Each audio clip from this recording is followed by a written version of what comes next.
Otabe, Berimba Kariba. Semoga Anda selalu sehat dan terus bersemangat. Saatnya Anda menyimak berita Sulawesi Tengah bersama saya, Fatur Rahman. Sejumlah berita aktual dan menarik seputar Sulawesi Tengah telah kami siapkan untuk Anda. Berikut 3 berita utama hari ini. Ribuan mahasiswa di Palu melakukan aksi solidaritas atas tewasnya pengemudi ojek daring Afan Kurniawan akibat tertabrak mobil taktis kepolisian saat unjuk rasa di Jakarta. Sebuah jembatan penghubung antar desa di Donggala amblas diterjang banjir.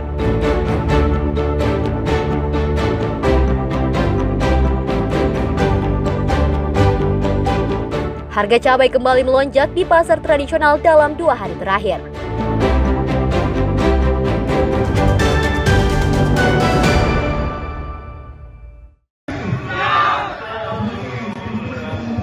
Masih konsisten dengan tuntutan.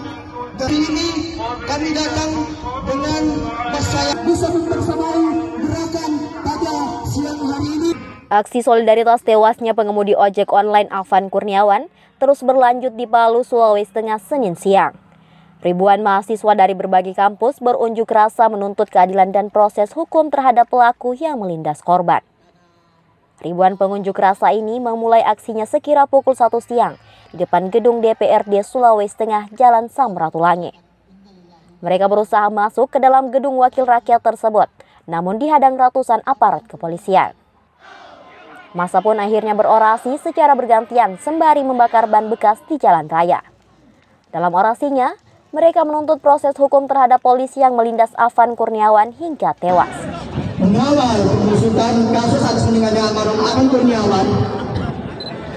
Tuntutan dan keresahan dari masyarakat di daerah Kota Palu dan masyarakat Provinsi Sulawesi Tengah tentunya terkait isu nasional yang kami bawa. Bagaimana kemudian kami melihat kebijakan yang dikeluarkan oleh rezim pro-Gibran hari ini yang begitu banyak menimbulkan kontroversi di mata masyarakat. Mana peran DPR sebagai lembaga legislatif di dalamnya. Harus ada check and balance antara eksekutif dan legislatif. Selain itu, mendesak pemerintah segera mengevaluasi kebijakan yang tidak pro rakyat. Massa juga menuntut pembubaran DPR. Aksi unjuk rasa ini mendapat perhatian serius dari pemerintah dan tokoh masyarakat. Gubernur, mantan Gubernur Sulawesi Tengah dan Wali Kota Palu turun langsung menemui massa untuk meredam situasi keamanan. Aksi unjuk rasa berlangsung aman dan damai hingga bubar. Ratusan personel Polri mengawal ketat jalannya aksi. Aksi mahasiswa ini membuat arus lalu lintas sepanjang Jalan Samratulangi lumpuh total. Syahrul Syahya dan Syamsuddin Tobone melaporkan dari Palu. Oleh Ketua DPRD, pimpinan DPRD. Ya, sekarang mahasiswa lagi.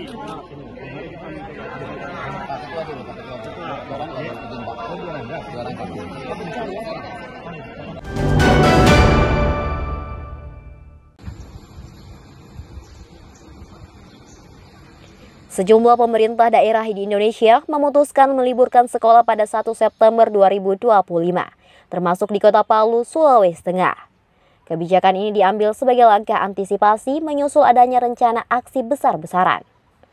Demo besar tersebut dikhawatirkan akan mengganggu aktivitas masyarakat dan mengancam keselamatan siswa. Sehingga Dinas Pendidikan Provinsi Sulawesi Tengah mengeluarkan surat edaran untuk meliburkan sekolah. Apabila situasi keamanan sudah kondusif pada 2 September 2025, maka kegiatan belajar mengajar dilakukan secara luring. Kami menyepakati untuk memberikan kesempatan mereka tidak bersekolah. Artinya tidak bersekolah tetapi mereka posisi ada dalam rumah. Dan juga kita menghimbau kepada orang tua para siswa ini untuk menjaga anaknya tetap di rumah dan belajar. Jadi agar kondisi-kondisi yang kita tidak inginkan ini bisa tidak terjadi dan tentu melaksanakan kegiatan-kegiatan yang positif dan apabila ya tidak terlalu perlu keluar rumah untuk saat ini, terutama hari ini, ya lebih baik berada dalam rumah. Seluruh pimpinan sekolah dan orang tua diminta mengimbau siswa tetap berada di rumah dan memanfaatkan waktu dengan hal-hal yang positif. Siswa dilarang beraktivitas di luar rumah supaya menghindari terjadinya tindakan yang mengganggu keamanan. Syahrul Cahya dan Syamsuddin Tobone melaporkan dari Palu.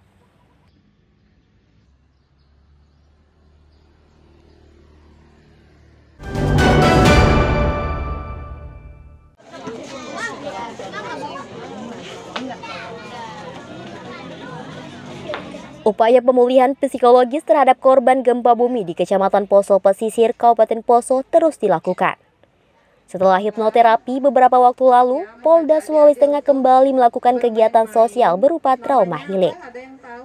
Kegiatan bertajuk Poluan Peduli Bencana Alam ini digelar di gedung Sekolah Madrasah Ibtidaiyah Al-Khairat, Desa Patiunga, Kecamatan Poso Pesisir.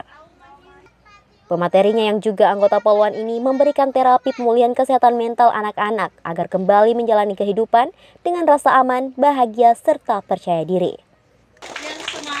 Puluhan anak-anak cukup antusias mengikuti trauma healing tersebut. Mereka terlihat senang dan ceria meskipun saat ini belajar di bawah tenda darurat setelah sebagian gedung sekolah rusak diguncang gempa.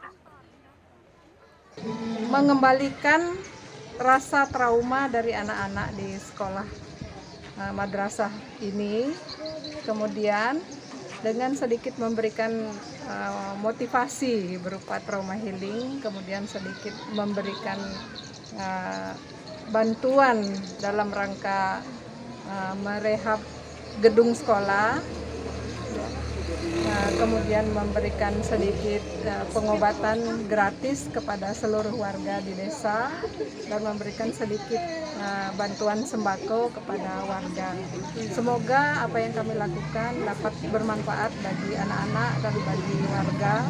Kemudian yang kami harapkan ke depannya semoga anak-anak tidak akan merasakan rasa ketakutan yang berkelanjutan. Sementara itu, tokoh agama di Poso menilai kegiatan sosial tersebut, khususnya trauma healing, sangat membantu pemulihan psikologis anak-anak pasca gempa 5,8 di Kabupaten Poso. Sebagian anak-anak masih trauma dengan gempa yang menyebabkan 2 warga desa Masani meninggal dunia. Sehingga harapan kita untuk situasi kembali pulih terhadap anak-anak kita itu akan kita terbangun secara bertahap tentu saja dan sampai hilang. Seusai trauma healing, anak-anak juga mendapatkan bantuan alat tulis dan makanan ringan. Pihak penyelenggara trauma healing juga memberikan bantuan rehabilitasi gedung sekolah yang rusak. Bantuan ini diharapkan bisa membantu memulihkan psikologis anak-anak usai dilanda bencana gempa. Syamsuddin Tobone melaporkan dari Poso. Kita bermainnya di dalam. Nanti semuanya buka sepatu. Sepatunya atur yang rapi.